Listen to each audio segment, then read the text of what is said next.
found my husband in our living room with my son's fiancée only a few hours before the wedding. I was about to confront him, but a movement in the hallway stopped me.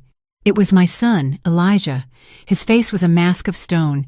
He looked at me and whispered, "Mom, I already know, and it's worse than you think." Hello, everyone. Thank you for being here with me today. Before I start my story, I'd love to know what city you're joining me from. Feel free to share it in the comments. Now, let me immerse you in this story. On the morning of my son's wedding, I woke up at 5 o'clock. I couldn't sleep. I told myself it was just nerves, the kind any mother feels on such an important day. I sat here in this very home office, staring at spreadsheets on my computer screen. I run a small CPA firm from home. Nothing extravagant, but it helped pay for our son Elijah's college and covered the extras that my husband Franklin's salary didn't quite reach. The numbers on the screen were a blur. My mind was somewhere else entirely. Outside, the world was still dark and silent, but I could already picture the scene that would unfold on the patio of our Atlanta, Georgia estate in just a few hours. White chairs arranged in perfect rows on the lawn. I had spent the entire spring tending to the arch that Franklin had built, covering it with the rose bushes I had nurtured since they were tiny buds. I had checked the string lights 3 times myself, making sure not a single bulb was out. Everything had to be perfect. Our son, our Elijah, deserved a perfect day. 25 years of marriage to Franklin, 23 years raising Elijah. I had dedicated my entire life to this family. I had been the steady hand, the planner, the one who remembered dental appointments and birthdays, and made sure the bills were paid on time. Franklin was the charmer, the life of the party, the one everyone loved. I was the foundation he leaned on, and for a long time that was enough for me. But lately, something had felt off. A silent distance had settled between us. It was in the way he would stop talking when I walked into a room, in the way his phone was always tilted away from me. When I asked if something was wrong, he would simply laugh it off. "Just work, honey," he'd say. "Big promotion on the line." I chose to believe him. What else could I do? You don't toss 25 years of history overboard because of a feeling. The click of the office door brought me back to the present. It was Elijah, standing there in his pajamas, a mug of coffee in his hand. He looked exhausted, with dark circles under his eyes. At his age, he had my practical nature, but his father's handsome features. "Mom, you've been up for hours," he said. "The wedding isn't until 4 o'clock. "I just want everything to be perfect for my boy," I said, attempting a cheerful smile as I closed my laptop. "Your dad is still sleeping. He left early," Elijah said with a strange note in his voice. He walked over and sat on the edge of my desk, suddenly looking much younger. He said something about picking up a gift for Madison's parents, the Ellingtons. I frowned. That was new to me. "Mom," he said, hesitating, "can I ask you something?" I turned my chair to face him. Under the harsh light of my desk lamp, his worry was evident. "What's on your mind, sweetie?" He took a deep breath. "Do you think Madison really loves me?" The question hit me like a punch to the gut. Madison, his fiancée, ambitious, beautiful, a young architect from a wealthy, lifelong family with influence. On the surface, she was everything we had always wanted for Elijah. But I'd had my own doubts. I had seen how her eyes would sometimes drift when Elijah talked about his passions, how she checked her phone during family dinners. "Why would you ask that, honey? It's your wedding day." "I know, and maybe it's just last-minute jitters," he mumbled, staring into his coffee. "But sometimes when she looks at me, I feel like she's looking right through me, like I'm just a box she needed to check off on her way to the perfect life." He paused. "And lately, she's been spending a lot of time with Dad. They're always talking about finances, investments. She says he's mentoring her." I wanted to tell him about the things I had also noticed, how Franklin's eyes followed Madison around the room, how he always found excuses to help her with her coat or refill her drink, how he knew exactly how she liked her coffee, 2 sugars and a splash of milk, without having to ask. Instead, I reached out and squeezed his hand. "Wedding jitters are normal, sweetie. Marriage is the biggest step you'll ever take." "It's not just jitters, Mom," he said, his voice breaking. He finally looked up at me. his eyes filled with a pain that terrified me. "I think she's in love with someone else." I froze. The blood turned to ice. "What makes you say that?" "Little things," he whispered. "The way she lights up when Dad calls, how she always asks about him first when she comes over. I saw them in the garden yesterday, just talking, and the way he looked at her. It wasn't how a father-in-law should look at his son's fiancée." I felt a flush rise up my neck. I forced my voice to stay steady. "Elijah, that's a very serious accusation." "I know," he said, shrugging, "and I hope I'm wrong. God, I hope I'm wrong." Before I could reply, the door opened again. It was Franklin. He was already dressed in an impeccable shirt and dress slacks, looking immaculate as always. "Well, look at my two favorite people," he exclaimed, his smile not quite reaching his eyes. He seemed surprised to see Elijah there. "Big day, son. You should be getting ready." He turned his attention to me. "And you, Simone, you're going to wear yourself out. Madison just called. She's coming by around 10 o'clock to discuss some last-minute seating chart details." I watched Elijah's expression tighten. "What details?" he asked. "Oh, you know, just making sure her parents don't sit next to your Uncle James after that political argument last Christmas," Franklin said with a dismissive wave. "You know how special her family is. We should discuss it privately because of the politics and all that." "Of course," Elijah said, his voice flat. "We can't have the wrong people sitting together." The tension in the room was so thick you could cut it with a knife. I watched my husband and my son, and I knew deep in my soul that Elijah wasn't wrong. Something was terribly, horribly wrong. After Franklin and Elijah left my office, a cold dread seized me. I was supposed to have a final call with the caterer at 10:30, a call I had been planning for weeks. I picked up the phone, my hand trembling slightly, and called them. I told them I had a family emergency and needed to reschedule. It was a lie. The truth was, I had cleared my entire morning. I couldn't shake Elijah's words, nor the nauseating feeling that Franklin's false cheer had provoked. Something was happening in my house today, and for the first time in 25 years, I intended to find out what it was. I spent the next 2 hours pretending to be busy. I tidied the kitchen, which was already spotless. I rearranged the floral centerpieces on the dining room table. Every sound made me jump. Every passing car made my heart hammer against my ribs. I felt like an actress in a play, performing the role of the happy mother of the groom, while inside I twisted with anxiety. Exactly at 10 o'clock, a sleek white BMW pulled into our driveway, Madison's car. I watched from the kitchen window as she stepped out. Even in simple jeans and a blouse, she looked like she belonged on a magazine cover. She walked up to the front door with the natural confidence of someone who knows she belongs. My heart was beating so loud I could hear it in my ears. I crept out the back door and circled the house, crouching low behind the large hydrangea bushes that bordered our living room windows.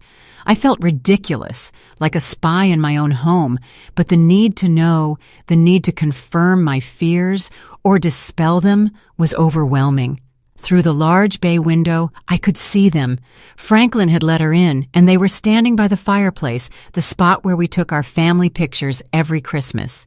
He was pouring her a drink.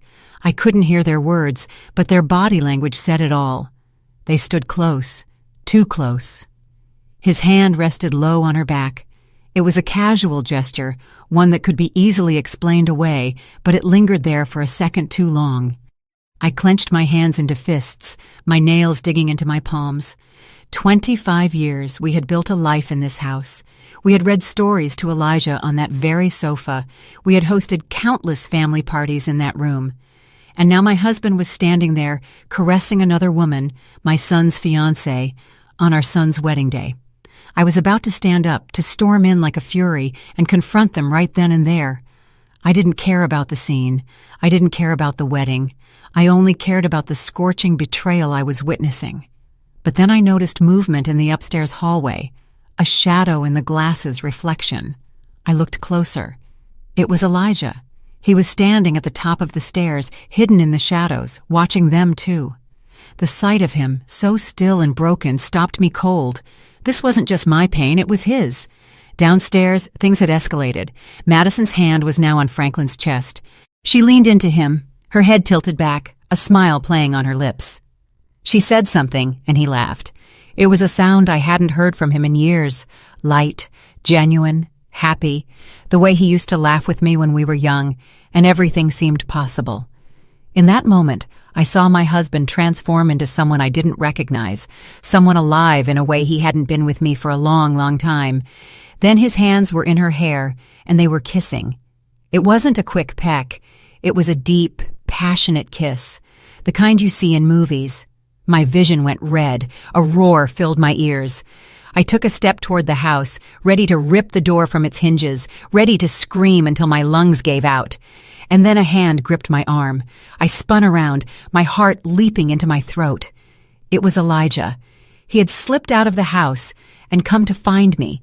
His face was pale, ashen, but his eyes burned with a cold, hard determination I had never seen before. "Mom, don't," he whispered, his voice strained. "Not yet, Elijah. This is—" I choked on the words. I couldn't even say it. "I know what it is," he said. His voice was steady, though I could see his hands trembling. "Mom, I've known for weeks." "Weeks?" The word came out as a strangled whisper. I stared at my son, the boy I had raised, who now looked at me with the eyes of a man who had seen too much. We were still crouched behind the hydrangeas. The beautiful flowers I'd been so proud of were now serving as a hiding place for the destruction of our family. Inside the house, my husband and my son's fiancée had moved from the fireplace to the sofa. I couldn't bear to look. "I didn't want to believe it at first," Elijah said, his voice low and urgent. "I kept making excuses for them. He's just being kind. She's just nervous about joining the family." But it kept happening. The lingering looks, the private conversations, the way she lit up whenever he was near. He corrected himself. The slip-up, a painful reminder of a life that no longer existed. She was supposed to be getting a new mother figure, not a rival. "I mean Madison. Why didn't you tell me?" I asked, my voice shaking with a mix of shock and a strange, protective rage. "You shouldn't have had to carry this alone." "Because I needed proof," he said, his jaw clenched. "And because—" he looked at me, his eyes much older than his 23 years. "I wanted to give them enough rope to hang themselves." He pulled out his phone. His hands shook slightly as he tapped the screen. "I hired someone," he confessed. "What did you do?" "What? I'm not stupid, Mom. After I saw them having lunch together a month ago, a lunch Dad told me was a business meeting and she told me was an afternoon shopping with her girlfriends. I knew I wasn't crazy. I needed to know the truth." He handed me the phone. "I hired a private investigator." My breath hitched. "A detective? Elijah, the money—" "Don't worry about the money," he said grimly. "It was worth every single cent." The first photo on the screen showed Franklin and Madison walking into the St. Regis Atlanta downtown. The timestamp indicated it was 3 weeks ago, a Tuesday afternoon, when Franklin was supposedly at a regional sales conference. The second photo showed them leaving together 2 hours later, looking heated and disheveled. "There are 17 different occasions," Elijah said quietly, as I scrolled through a gallery of betrayal. Photos of them in dimly lit restaurants across the city. Photos of them pressed up against Franklin's car in a private parking lot. Photos of them laughing, holding hands, living a completely different life behind our backs. I felt sick. The sheer magnitude of the deceit was breathtaking. This wasn't a one-time mistake. It was a calculated, long-term affair. I stood up again. A fresh wave of rage washed over me. "We're stopping this," I said, my voice like steel. "Right now." "No." Elijah's voice was sharp, making me crouch down again. "Mom, trust me. I have a plan." "A plan, Elijah? This is insane. We can't just let the wedding—" "Absolutely we can," he cut in, his voice ringing with an authority I'd never heard from him before. "And we will. Mom, think about it. If we confront them now, what happens? They'll deny it. They'll twist it. Dad will say you're being hysterical, that you're misunderstanding things. Madison will cry and play the victim. They'll turn it all back on us. He was right. I could already hear Franklin's smooth, placating voice. "Simone, you're overreacting. She's a nervous young woman, and I was just offering paternal advice." "So what do you suggest?" I whispered, my anger giving way to a cold, terrifying clarity. Elijah's smile was something chilling and unfamiliar. "Public humiliation," he said, the words hanging in the air between us. "Total and absolute destruction of their reputations. Legal consequences. We don't just end this, Mom. We make sure they can never, ever do this to anyone again." I looked at my son. When had he become so calculating, so ruthless? Then I looked back through the window. I saw my husband, the man I had loved and trusted for a quarter of a century, start to unbutton Madison's blouse on the sofa where we had built our family. And in that moment, I knew the woman I used to be, the understanding, forgiving wife, was gone. She had died right there in the dirt, behind the flowers I had so painstakingly planted. "Tell me the plan," I said. That evening was one of the strangest of my life. Franklin came home acting as if nothing had happened, asking about final catering arrangements. Madison had left hours before, and he was the picture of the loving husband and proud father. He talked about his speech for the reception, about how proud he was of Elijah. The hypocrisy was so thick I could barely breathe. I just nodded and smiled, an empty shell of myself, while inside, I screamed. After Franklin went to bed, Elijah and I met in my home office. The door was locked, the blinds drawn. It felt like a war room, and in many ways, it was. On my desk lay the beginnings of a file of evidence that would make a prosecutor weep with joy. "Tell me about that detective," I said, studying a surveillance photo that turned my stomach. "Her name is Aisha," Elijah said. "Aisha Whitfield." The name hit me like a splash of cold water. "Aisha. My sister, Aisha." Elijah nodded. "I didn't know who else to call. I knew she was a cop for 20 years before retiring and starting her own PI agency. I knew she was smart and she'd be discreet." He looked a little sheepish. "I also knew she never really liked Dad." I let out a short, sharp laugh that sounded more like a sob. "My little sister, Aisha." We were close, but I hadn't told her about the growing distance with Franklin.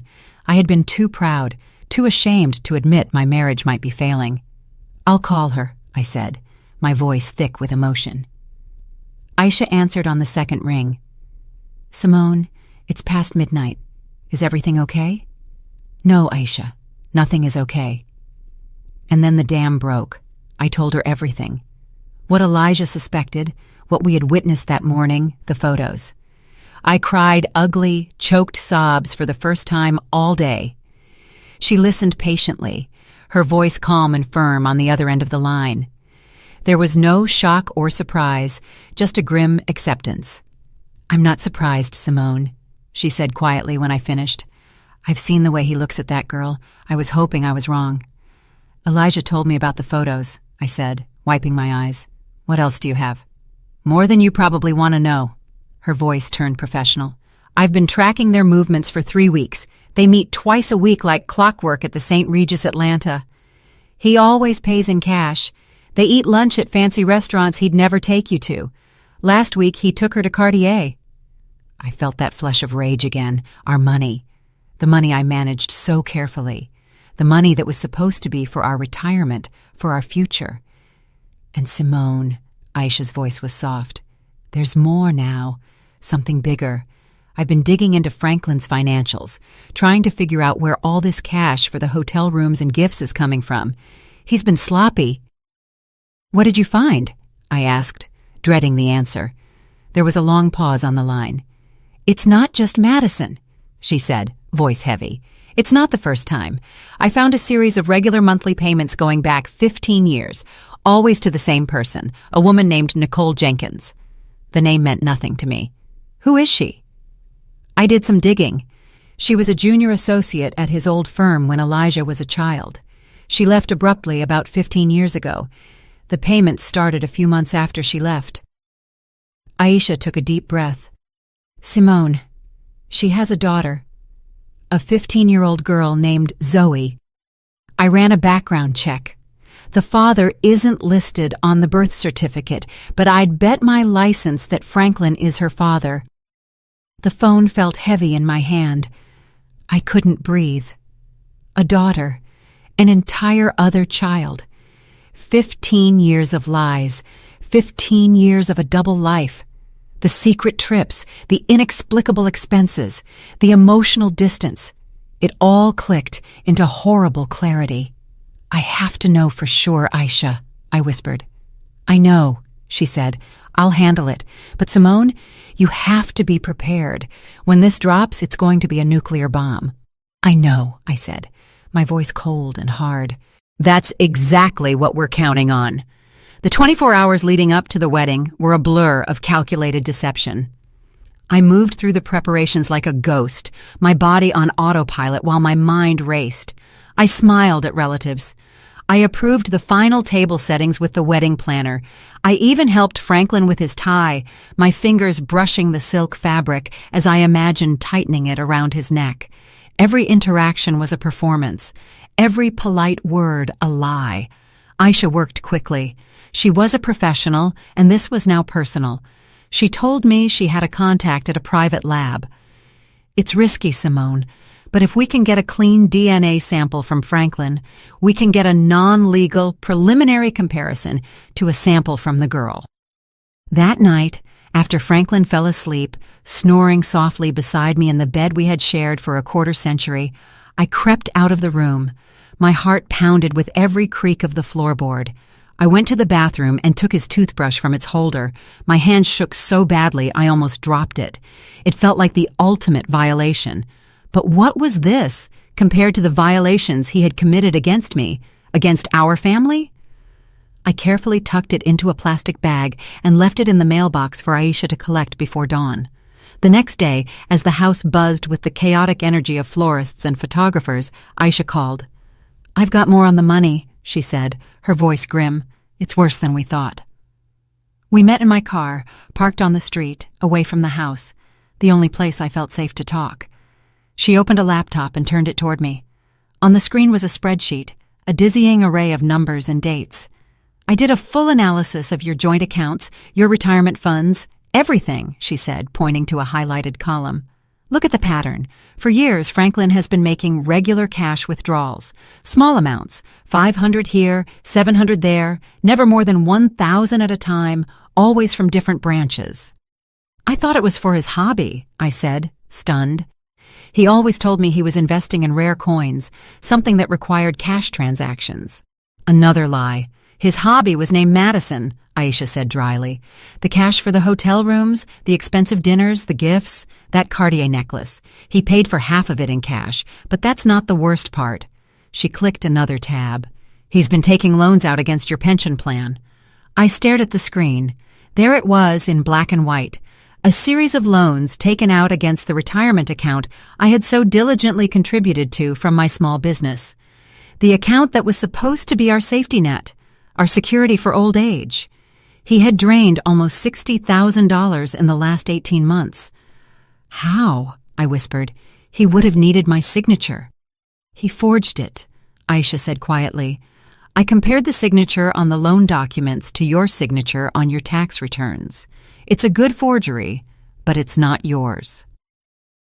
A wave of nausea hit me. This was beyond deceit.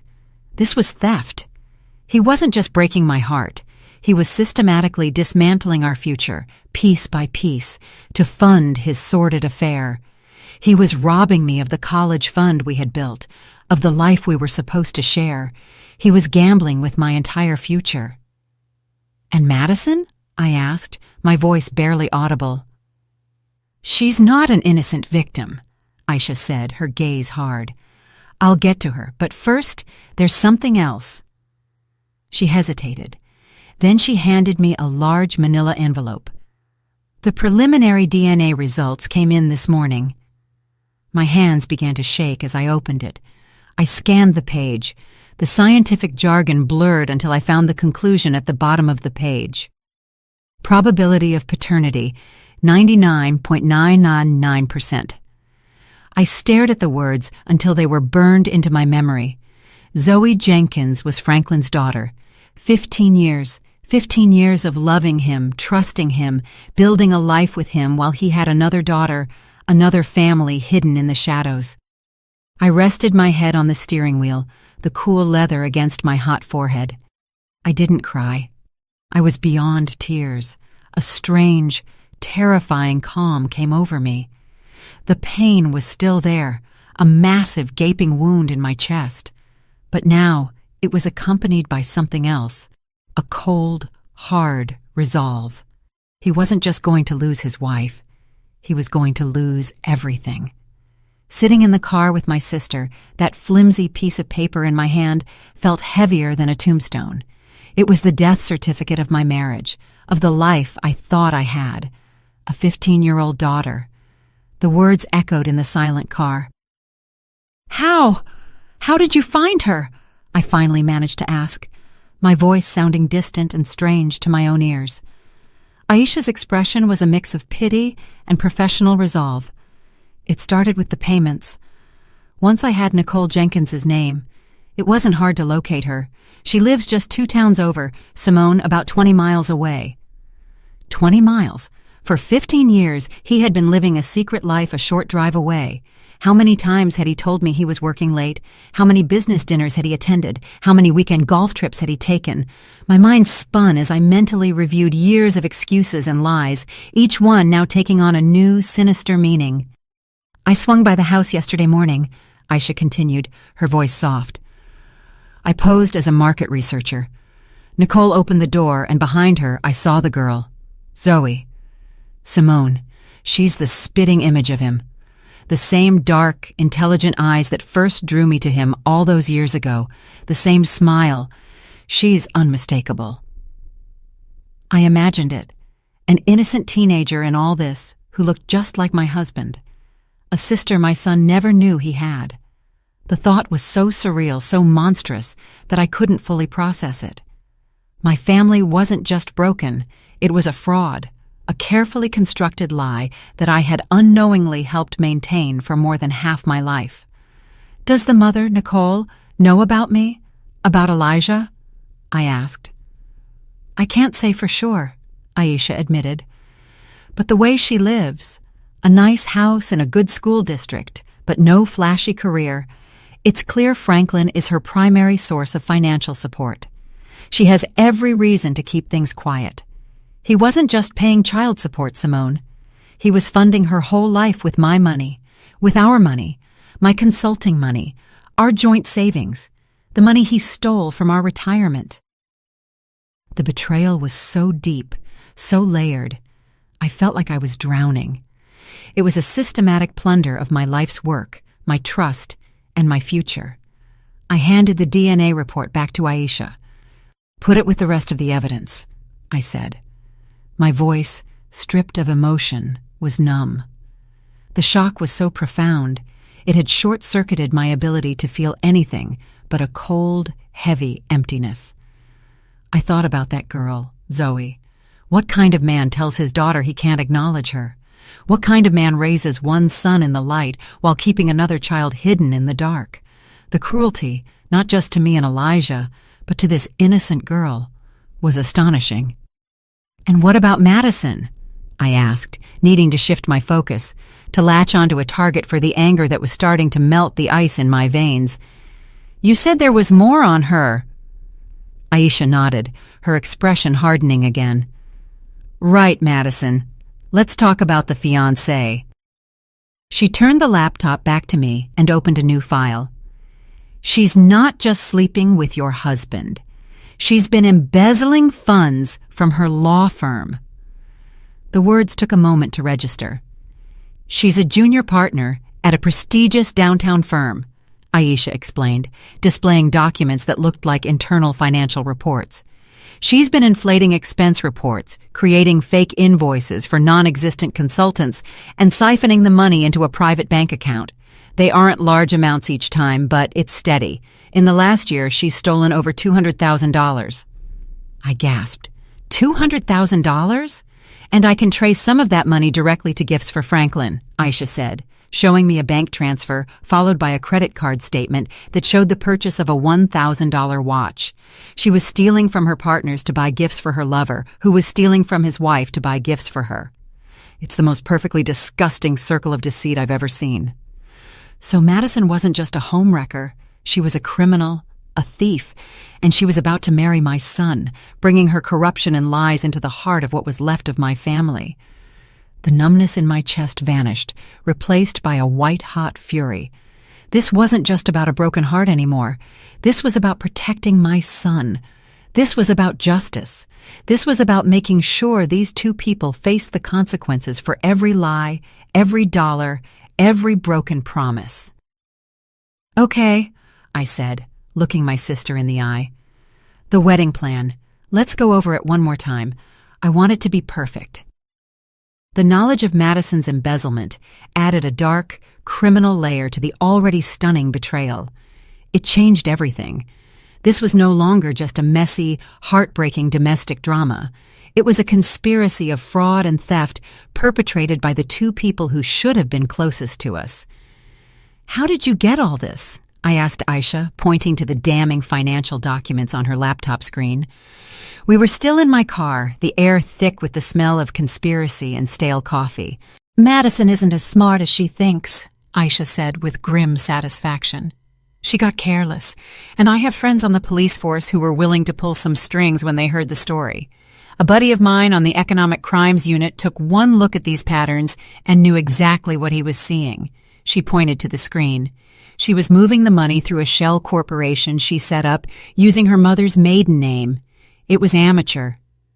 I thought of Madison's parents, the Ellingtons. They were pillars of the community. Her father was a respected federal judge. Her mother was on the board of 3 different charities. They moved in circles where reputation was everything. They believed their daughter was a shining star on the rise, marrying into a good, stable family. They had no idea their golden girl was a thief, and the stable family she was marrying into was a house of cards built on lies. The public humiliation was going to destroy them, too. For a fleeting instant, I felt a pang of pity for them. They were innocent collateral damage, but that feeling was quickly extinguished by the fire of my own betrayal. "So Franklin is stealing our retirement money to buy gifts for his mistress," I summarized, the words tasting like venom. "And Madison is stealing from her firm to buy gifts for my husband, her lover, who is also her future father-in-law." I shook my head in disbelief. "This is movie stuff." "It gets better," Aisha said, a wry twist to her lips. "Some of the money Franklin took out of your pension plan, he invested in a sure-thing real estate deal Madison recommended to him."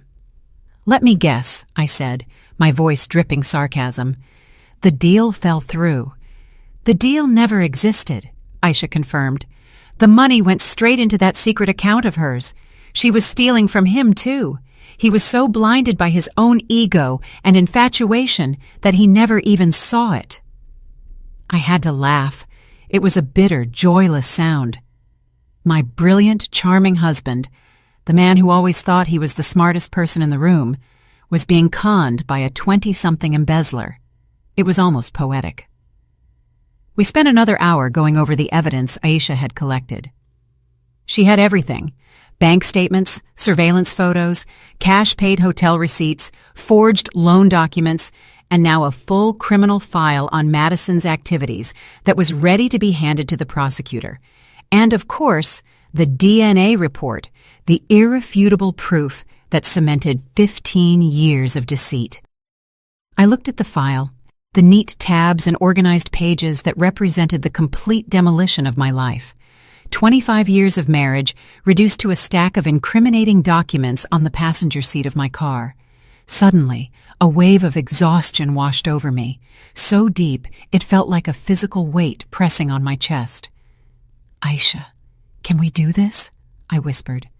"Can we really stand up in front of 300 people and do this to our family?" Aisha reached over and put her hand on my arm. Her grip was firm, reassuring. "Simone, listen to me," she said, her voice serious. "What other option do you have? If you confront them in private, they will lie. They will manipulate you. They will turn Elijah against you. They will deny until you start thinking you're the crazy one. I've seen it 100 times. She was right. I knew she was right. Franklin was a master of manipulation. He could charm his way out of anything. This way, she continued. There is no escape. There is no room for lies.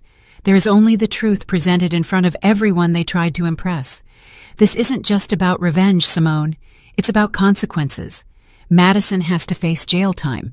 Franklin has to be held accountable not just for the cheating, but for the financial fraud he committed against you. This is the only way to make sure the lies stop forever. I took a deep breath, the stale air of the car filling my lungs.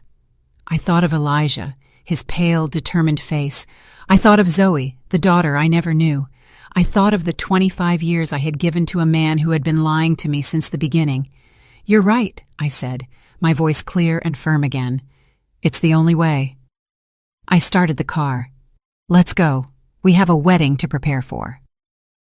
The final hours before the wedding were the most surreal of my life. I went home and resumed my role as the calm, happy mother of the groom. I felt a strange sense of detachment, as if I were watching a movie of my own life. I saw myself laughing with my cousins, complimenting my sister-in-law's dress, and assuring the caterer that everything looked wonderful. Inside, I was a coil of tension and grief, but outside, the picture of maternal pride. Franklin was in his element, socializing with the early arriving guests, accepting congratulations with a wide, confident smile. He pulled me aside at one point, his arm around my waist. "You look beautiful, Simone," he said, his voice a low murmur in my ear. "Isn't it a perfect day?" I looked into his eyes, the eyes of the man I had loved for more than half my life, and felt nothing but cold, desolate emptiness. I smiled back. Perfect day. My son Elijah was a mirror of my own forced composure. He greeted his friends, posed for photos with his groomsmen, and played his part perfectly. But every time his eyes met mine across the crowded lawn, I could see the same steel resolve reflected there. We were in this together. We were soldiers waiting for the signal to strike. The plan was simple, and Aisha had rehearsed it with us until we knew it by heart. She had arrived early, disguised as a member of the catering staff. Her professional audio-visual equipment was hidden in plain sight. She had connected her laptop to the large projection screen we had rented, supposedly for a sentimental slideshow of Elijah's baby pictures. No one suspected a thing. She had a small remote control in her pocket. When the time came, all she had to do was push a single button. I had my own role to play. I had prepared the divorce papers with my attorney a week prior, a fact I had kept secret, even from Elijah. They were signed and notarized in a sealed envelope in my clutch purse.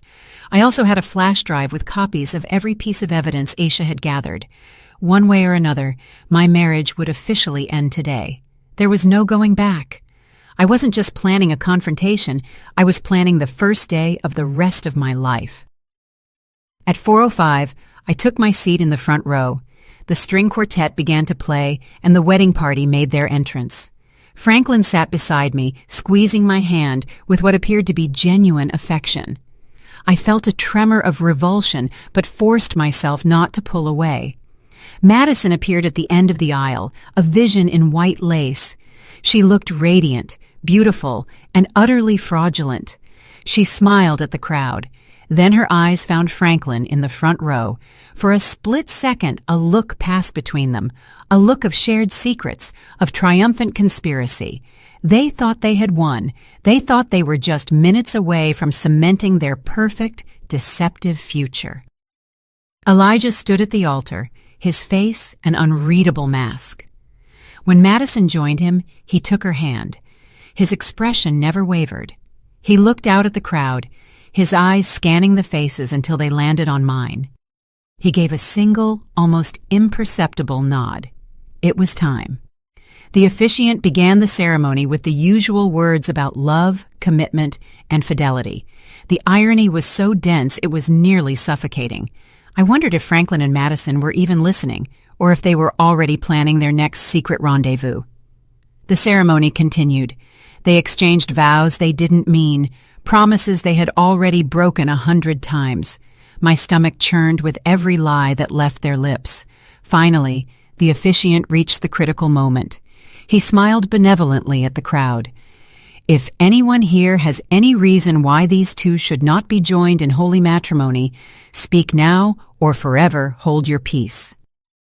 A silence fell over the 300 guests. This was the moment. My heart hammered against my ribs so hard I thought it might break through. I could feel everyone's eyes on us. I took a slow, deliberate breath. Then I stood up. The moment I rose, a collective gasp ran through the 300 guests. The air, which had been filled with the soft melodies of the string quartet and the warm afternoon breeze, suddenly became thick and silent. All heads in the garden turned toward me. I could feel their confusion, their shock, their curiosity, like a physical force. Franklin, sitting next to me, went rigid. "Simone, what are you doing?" he hissed, his hand grabbing my arm. "Sit down. You're making a scene." I shook his hand off as if it were a venomous snake. I looked past him, my eyes fixed on my son Elijah, who stood at the altar, his face pale but resolute. He knew this was coming. We had planned it. Then I looked at Madison, whose radiant smile had frozen into a mask of confused horror. "I'm sorry, everyone," I said, my voice clear and surprisingly steady. It carried across the silent garden.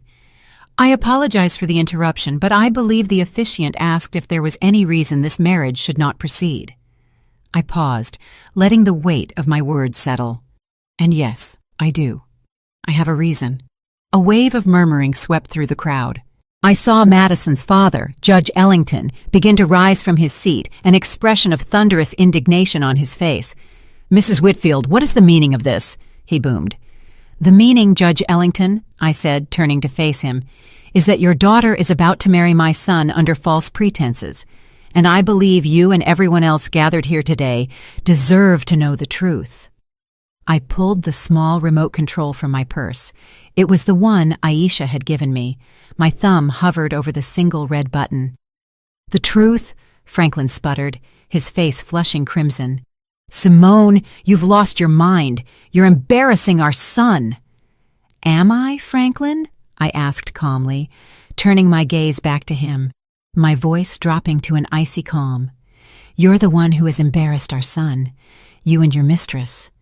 With that, I pressed the button. Behind the altar, the large screen that was supposed to show a slideshow of Elijah's baby photos sprang to life. The first image that appeared was a crisp surveillance photograph of Franklin and Madison, locked in that passionate kiss in our living room, the one Elijah and I had witnessed just the day before. The crowd erupted. There were screams, gasps, people standing up to get a better look.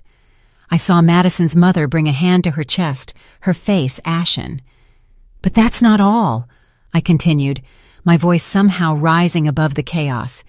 "You see, this wasn't just a one-time mistake. This has been going on for months." The screen changed. A new photo appeared. Franklin and Madison entering the St. Regis Atlanta, the timestamp clearly visible. Then another and another, a collage of their secret meetings, their clandestine lunches, their lies exposed for all to see. Madison stammered, trying to deny it, but her voice was lost in the uproar. Franklin was standing, shouting, "This is fake! Those are photo montages! Simone is having a nervous breakdown!" "Am I, Franklin?" I asked quietly. "Then perhaps you can explain this." The screen changed again. This time it displayed bank statements. My finger, on a close-up photo, pointed out the suspicious cash withdrawals, the forged signatures on the pension plan loan documents.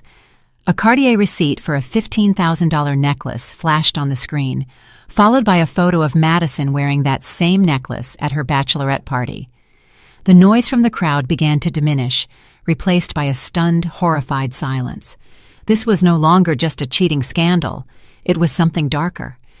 "My husband has been systematically stealing from our family's retirement savings to fund his affair," I announced, "and his fiancée, the woman about to marry my son, has also been busy." The next slide showed the evidence of Madison's embezzlement from her law firm, the fake invoices, the bank transfers. I could see her partners in the fourth row, their faces shifting from confusion to pure fury. And then I delivered the final, devastating blow. "But the best part," I said, my voice turning to ice, "the true heart of the deceit that has defined my marriage, is that my husband's lies didn't start with Madison." The DNA test results filled the screen. The words, "probability of paternity," 99.9999%, were displayed in huge, bold letters. Below there was a photo of a pretty, smiling 15-year-old girl. "This is Zoe Jenkins," I said, my voice trembling with 15 years of repressed pain. "She is Franklin's daughter, a daughter he has kept hidden from me and his own son for her entire life." The silence that followed was absolute. 300 people staring at the evidence of a betrayal so complete, so devastating, that even the most seasoned gossips were left speechless. And in that perfect, terrible silence, I watched the world I had known for 25 years burn to the ground. The silence was broken by a single, sharp sob. It came from Madison, who staggered, her face a ghastly white against the pure white of her wedding dress. Then she collapsed onto the ground in a heap of lace and shattered dreams. That single sound broke the spell. The garden erupted into chaos. People were yelling, pointing, pulling out their phones to record the disaster.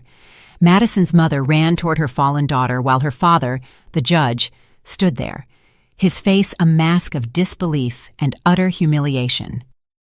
Franklin froze for a moment, his face a kaleidoscope of rage, panic, and mounting horror. He looked from the screen to me, to the stunned faces of his friends and colleagues. He was trapped. There were no lies, no smooth words that could talk his way out of this. His carefully constructed world had been publicly and irrevocably demolished. Then he did the only thing a coward could do. He ran. He bolted, shoving his way through the stunned crowd, knocking over a tray of champagne glasses as he scrambled toward the parking area. He was literally trying to flee the scene of his own life's implosion, but Aisha was waiting for him. My sister, still in her catering uniform, stepped out from behind a large oak tree bordering our property. She was a petite woman, but she moved with the confidence of a seasoned police officer. As Franklin ran past, she put out her foot. It was a perfectly executed trip. Franklin fell hard, hitting the manicured lawn and sliding for a few feet in his expensive wedding suit. "Going somewhere, Franklin?" Aisha asked casually, walking over to where he lay sprawled and gasping. By then, Elijah had left the altar and was beside me. He put a firm arm around me. Madison was back on her feet, supported by her sobbing mother, and pointed a shaking finger at me. You planned this?" she shrieked, her voice high with hysteria. "You planned this whole thing to ruin my life."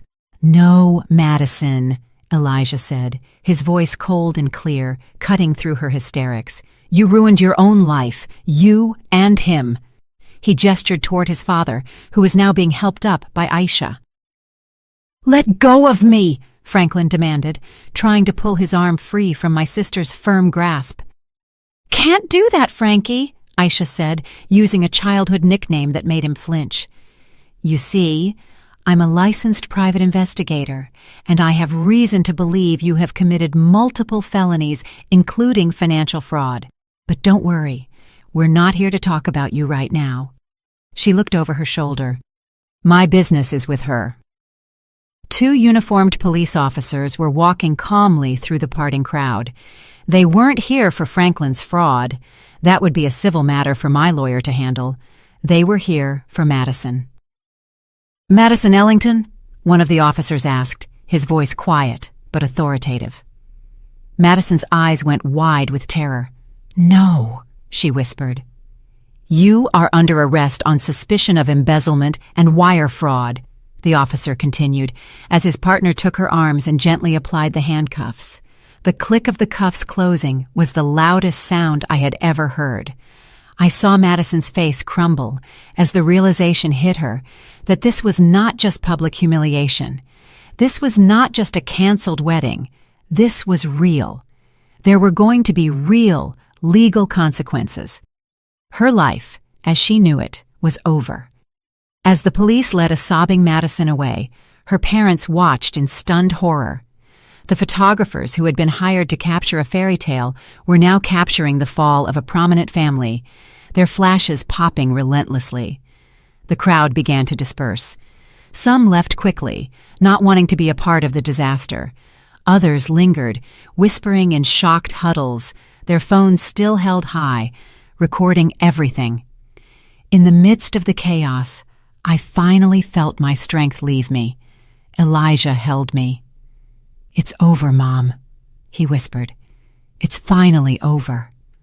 I looked around at the ruins of the perfect day I had planned. It was a mess. It was a nightmare. But for the first time in months, I felt like I could finally breathe. If you're still listening, would you do me a huge favor and hit the like button on this video and comment the number 1 below? It lets me know you've supported me and tells me you're here with me on this journey. Your support is a huge encouragement to me. Please comment the number 1 and let me tell you what happened next. The 3 hours that followed the explosion were a blur of flashing blue lights, hushed conversations, and the slow, painful process of dismantling a wedding that never was. The police took our statements. Madison was driven away in a patrol car, her beautiful wedding dress looking absurd and tragic in the harsh glare of the setting sun. Franklin, after being questioned and released, simply disappeared. He got into his car and drove away without a word to me or his son. "And you?" Elijah asked, a flicker of the old warmth returning to his eyes. "I don't know yet," I answered honestly. "I think I'm just numb." The next few weeks were a painful, messy ordeal. The story, as expected, became a local media sensation. Scandal on wedding day, fiancé arrested at altar, groom's father implicated in decades of deceit. Our names and faces were everywhere. I stopped answering the phone. I stopped leaving the house unless absolutely necessary. My small CPA firm suffered. Some longtime clients quietly took their business elsewhere, uncomfortable with the notoriety. The day after the wedding, I did exactly what I had planned. I walked into my lawyer's office, my purse containing the signed divorce papers and the flash drive of evidence, and I filed. With the mountain of proof we had, Franklin didn't even try to fight. The legal process was swift and brutal. In the settlement, I got the house and a significant portion of his remaining assets as compensation for the fraud he had committed against our retirement funds. It wasn't a victory. It was restitution. Madison, facing overwhelming evidence, took a plea deal. She was sentenced to 2 years in a low-security prison and ordered to pay back every last cent she had stolen. Her family's reputation was shredded. Franklin's fall was quieter but no less complete. He lost his job, his reputation, and the respect of everyone he knew. He moved into a small apartment across town, and from what I heard, he rarely showed his face in public. But the most complicated part of the aftermath was Zoe. 2 weeks after the wedding, I received a letter. It was from Nicole Jenkins, Zoe's mother. It was short and to the point. She apologized for the pain her past relationship with Franklin had caused and said her daughter Zoe had learned the truth from the news and wanted to meet Elijah and me. I sat with that letter for 3 days. What was I supposed to do? This girl was the living embodiment of my husband's biggest betrayal, but she was also an innocent. She hadn't asked for any of this. She was my son's sister. I showed the letter to Elijah. He read it, his face grim. "I want to meet her," he said immediately. "She's my sister, Mom. She deserves to know her family, or what's left of it." So I made the call. We agreed to meet at a neutral location, a quiet coffee shop in a town halfway between ours. I was terrified. As we waited for them to arrive, I twisted the napkin in my hands until it was a frayed mess. Then they walked in. Nicole was an ordinary, tired-looking woman who seemed to carry the weight of her secrets in the slump of her shoulders. And behind her was Zoe. The moment I saw her, my breath caught. Aisha was right. She had Franklin's eyes, the same dark, intelligent eyes that had made me fall for him all those years ago. She looked scared and uncertain, clutching a book to her chest like a shield. And in that moment, looking at this innocent girl who was a victim in all of this, I knew my anger was not with her. It was with him, always him. That first meeting with Zoe was awkward.